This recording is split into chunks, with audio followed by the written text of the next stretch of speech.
और चलिए आगे बढ़ते हैं। अगली बड़ी खबर भोपाल से आपको बता दें, जहां महानगरों में रोड शो और रीजनल इंडस्ट्री कॉन्क्लेव। बता दें कि प्रदेश में अब तक 2.45 लाख करोड़ के निवेश प्रस्ताव, 3 लाख लोगों को रोजगार की राह खुलेगी। महानगरों में रोड शो और रीजनल इंडस्ट्री कॉन्क्लेव में आए बंपर निवेश प्रस्ताव। अब तक 2.45 लाख करोड़ के निवेश प्रस्ताव है। बता दें कि 3 लाख लोगों को रोजगार की राह खुलेगी। अब फरवरी में भोपाल में 2 दिन के ग्लोबल इन्वेस्टर समिट की तैयारी तेज हो गई है। बता दें कि हमने पिछले दिनों देखा कि लगातार सीएम डॉक्टर मोहन यादव बेंगलुरु भी पहुंचे थे। इसके साथ ही रीजनल इन्वेस्टर समिट की बात करें तो रोजगार की तलाश में जो इन्वेस्टर समिट रखी गई थी वो जबलपुर में भी रखी गई, ग्वालियर में भी रखी गई, उज्जैन में भी रखी गई। लेकिन अब भोपाल में 2 दिन की ग्लोबल इन्वेस्टर समिट को लेकर के तैयारी तेज हो गई है। तो देखिए, इसी पर ज्यादा जानकारी के साथ प्रखर हमारे साथ में न्यूज रूम से लगातार बने हुए हैं। प्रखर, जिस तरीके से हमने देखा पिछले दिनों इन्वेस्टर समिट हो रही थी, global investor summit, regional investor summit, और लगातार सीएम डॉक्टर मोहन यादव अलग अलग राज्यों का दौरा भी कर रहे थे। पहले वे बेंगलुरु भी पहुंचे, जहां पर उन्होंने उद्योग को तलाशने की कोशिश भी की थी, इन्वेस्टर्स से बातचीत भी की थी, और अब वे भोपाल में जो इन्वेस्टर समिट है उसे लेकर के तैयारी तेज हो गई है। देखिए, बिल्कुल लगातार अगर बात की जाए तो मध्य प्रदेश में इन्वेस्टमेंट लाने की कवायद देखने को मिल रही है। रीजनल इन्वेस्टर समिट की बात की जाए तो 4 रीजनल इन्वेस्टर समिट पहली बार जो है वो मध्य प्रदेश में हुए हैं। उज्जैन में अभी तक उज्जैन, इंदौर, जबलपुर, ग्वालियर में ये रीजनल इन्वेस्टर समिट हो गए हैं। 23 तारीख को और सागर में भी रीजनल इन्वेस्टर समिट हो चुका है। 23 तारीख को रीवा में भी रीजनल इन्वेस्टर समिट है। और इसके अलावा अगर बात की जाए तो प्रदेश के बाहर भी जाकर लगातार खुद मुख्यमंत्री डॉक्टर मोहन यादव इन्वेस्टर्स के साथ जो है वो चर्चाएं कर रहे हैं। वहां पर इन्वेस्टमेंट के लिए रोड शो किए जा रहे हैं, इन्वेस्टर्स के साथ डेलीगेट लंच हो रहे हैं, यानी कि तमाम वो कवायदे देखने को मिल रही हैं जहां से इन्वेस्टमेंट लाया जाएगा। इसके लिए अगर बात की जाए तो अलग अलग सेक्टर्स के लिए खुद डॉक्टर मोहन यादव कोलकाता की बात करें या फिर मुंबई की बात करें, बेंगलोर की बात करें, लगातार यहाँ पर ये रोड शोज किए जा चुके हैं, जहां से बम्पर जो है वो ये प्रस्ताव आए हैं खासतौर पर मध्य प्रदेश में निवेश को लेकर, जिसमें अगर बात की जाए तो खासतौर पर इन 2,45 लाख करोड़ के निवेश प्रस्ताव आए हैं, जिनमें 3 लाख लोगों को रोजगार की राह जो है वो खुलने की क्षमता है। हालांकि अभी तक ये तमाम चीजें जो है वो एमओयूज तक सीमित हैं। ज्यादातर जो इंडस्ट्रीज है उनका भी मध्य प्रदेश में जमीनी स्तर पर लगना बाकी है। जैसे ही ये एमओयूज जमीनी स्तर पर जो क्रियान्वित होंगे, उसके बाद अगर बात की जाए तो 3 लाख लोगों को रोजगार मध्य प्रदेश में ही जो है वो उपलब्ध हो पाएगा। हालांकि अगर बात की जाए तो तमाम अलग अलग रीजनल इन्वेस्टर समिट हुए, उसमें सबसे ज्यादा निवेश अगर बात की जाए तो लगभग 1 लाख करोड़ का निवेश उज्जैन की रीजनल इन्वेस्टर्स कॉन्क्लेव में आया था, जो अपनी तरह जो इस रीजनल इन्वेस्टर्स कॉन्क्लेव में पहला कॉन्क्लेव था। उसमें 1 लाख करोड़ के लगभग जो है वो निवेश प्रस्ताव आए थे। वहीं अगर बात की जाए तो सागर में भी जो रीजनल इन्वेस्टर्स कॉन्क्लेव हुआ था तो उसमें भी 23,000 करोड़ से ज्यादा के जो है वो निवेश प्रस्ताव जो है वो निकलकर सामने आए थे। वहीं अलग अलग जब चाहे हम बात करें कोलकाता की, जहां से टेक्सटाइल्स इंडस्ट्रीज को लेकर मुख्यमंत्री जो है निवेश को साथ एमओयू किए था।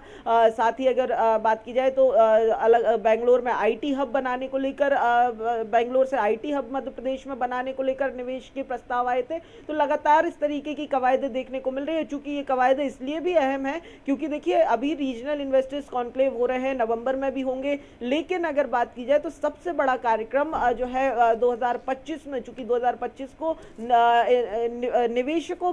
निवेशक वर्ष के रूप में मनाने की कवायद देखने को मिलेगी। फरवरी में 2 दिन का ग्लोबल इन्वेस्टर समिट भोपाल में होगा। ग्लोबल इन्वेस्टर समिट की बात करें तो पहले लगातार इंदौर में हमने देखे, पहली बार होगा कि भोपाल में ग्लोबल इन्वेस्टर समिट होगा और उस इन्वेस्टर समिट में ज्यादा से ज्यादा निवेश लाने की कवायद है। और इसीलिए लगातार चाहे वो बेंगलोर हो, कोलकाता हो या फिर मुंबई हो या फिर रीजनल कॉन्क्लेव हो, लगातार जो इन्वेस्टर्स हैं या फिर बड़े उद्योगपति हैं, उद्योग घराने हैं, उनके साथ खुद मुख्यमंत्री समन्वय स्थापित करने की कोशिश कर रहे हैं। खुद मध्य प्रदेश की उद्योग नीति के बारे में जो है वो बताने की कोशिश कर रहे हैं, क्योंकि मध्य प्रदेश के पास एक बड़ा लैंड बैंक भी है इन्वेस्टमेंट को लेकर। बड़ी इंडस्ट्रीज लगाने को लेकर जो है वो लैंड बैंक की बात करें या फिर सिंगल विंडो पॉलिसीज की बात करें, इन तमाम पॉलिसीज से भी इन तमाम इन्वेस्टर्स को जो है वो मुखातिब बिल्कुल प्रखर, देखिए जिस तरीके से हमने देखा कि मध्य प्रदेश में भी अभी तक 4 इन्वेस्टर समिट हो चुकी है, ग्वालियर में हुई, जबलपुर में हुई,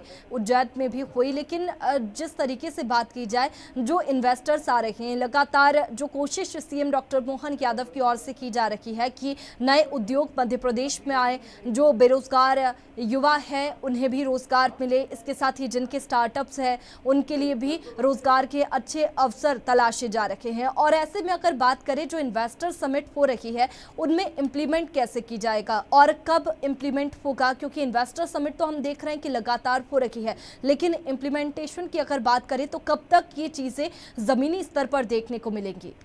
देखिए वैष्णवी, बिल्कुल आपने ठीक कहा कि एमओयूज लगातार साइन हो रहे हैं, चाहे रीजनल इन्वेस्टर्स कॉन्क्लेव हो या फिर दूसरे महानगरों में जाके इन्वेस्टमेंट को लेकर रोड शो किए जा रहे हों। बहुत सारे एमओयूज है, लाखों करोड़ों के प्रस्ताव जो है वो निकलकर सामने आए हैं। लेकिन सबसे बड़ी बात यह है कि कहीं ना कहीं एमओयू के बाद कई बड़े उद्योग घराने जो है वो पीछे कहीं ना कहीं हटते हुए लगातार दिखाई दिए हैं। चाहे हम बात करें जो लगातार जो इन्वेस्टर समिट हुए, ग्लोबल इन्वेस्टर समिट पिछले साल की माफ कीजिएगा 2022 में बात करें तो इंदौर में इन्वेस्टर्स कॉन्क्लेव हुआ था। उसके लगातार पिछले अगर 2 दशकों में बात की जाए तो लगातार कॉन्क्लेव हुए हैं। लगातार उद्योग घरानों को मध्य प्रदेश में जमीनों के साथ साथ तमाम रिसोर्सेज भी उपलब्ध कराए गए हैं। लेकिन कहीं ना कहीं जो पॉलिसीज हैं वो इस तरीके की रही कि मध्य प्रदेश जो इन्वेस्टर्स थे वो कहीं ना कहीं पीछे हटते हुए दिखाई दिए। हमने तो ये भी देखा कि कई बड़े उद्योग घराने जो उनको सहूलियतें मिली थी, जो रिसोर्सेज मिले थे, उन्हें सरेंडर करके प्रोजेक्ट को बंद भी कर चुके थे। हालांकि यही कारण है कि अब इन तमाम चीज़ों को समझते हुए नई जो उद्योग की पॉलिसी है, जो नई इन्वेस्टमेंट पॉलिसी है, उसको इम्प्लीमेंटेशन करने की तरफ कदम बढ़ाया जा रहा है, जो कि माना जा रहा है फरवरी के पहले यानी कि ग्लोबल इन्वेस्टर्स जीआईएस के पहले जो है लागू कर दी जाएगी। तो ऐसे में माना जा रहा है कि नई पॉलिसीज आने से कहीं ना कहीं जो है जो एमओयूज हुए हैं उनमें वो काफ़ी हद तक ज़मीनी स्तर पर जो है वो उतरते हुए दिखाई देंगे। क्योंकि इस बात से भी इनकार नहीं किया जा सकता कि जितने प्रस्ताव आते हैं उन प्रस्तावों को लाने के लिए जो आयोजन किए जाते हैं उनमें भी मध्य प्रदेश का एक बहुत बड़ा इकोनॉमिक जो है वो खर्चा, फाइनेंशियल बोझ जो है वो बढ़ता है। लेकिन अगर बात की जाए तो अब यही कवायद है कि तमाम जो इन्वेस्टर्स आ रहे हैं, जो तमाम जो खर्चा किया जा रहा है उसके जरिए ना केवल एमओयू किए जाए बल्कि ज़्यादा से ज़्यादा पॉलिसीज़ को जो है वो उद्योगों के लिए मुफीद बनाया जाए। और इसके अलावा अगर बात की जाए तो ये तमाम चीज़ों के बाद ये देखने वाली बात होगी कि जो नई पॉलिसी तैयार हो रही है और जब वो इम्प्लीमेंट होगी तो उसका कितना असर होगा, या फिर पुराने जो कॉन्क्लेव रहे उसी की तरह इस बार भी ये केवल फाइलों में रह जाएंगे। ये देखने वाली बिल्कुल बात प्रखर, अब ये देखने वाली बात होगी कि कब तक जमीनी स्तर पर एक ये जो इन्वेस्टर समिट हो रखी है उसका नतीजा देखने को मिलता है। शुक्रिया आपका तमाम जानकारी के लिए। तो देखिए जिस तरीके से लगातार इन्वेस्टर समिट हो रखी है, महानगरों में रोड शो और अब फरवरी में भी भोपाल में इन्वेस्टर समिट होने वाली है, तो नए उद्योग तो लगातार तलाशे जा रहे हैं, जो एमओयू साइन हो रखे हैं। अब देखने वाली बात होगी कि जो इन्वेस्टर समिट हो रखी है उनमें कब तक इम्प्लीमेंट होता है और कब तक जो युवा है उन्हें रोजगार मिलता है।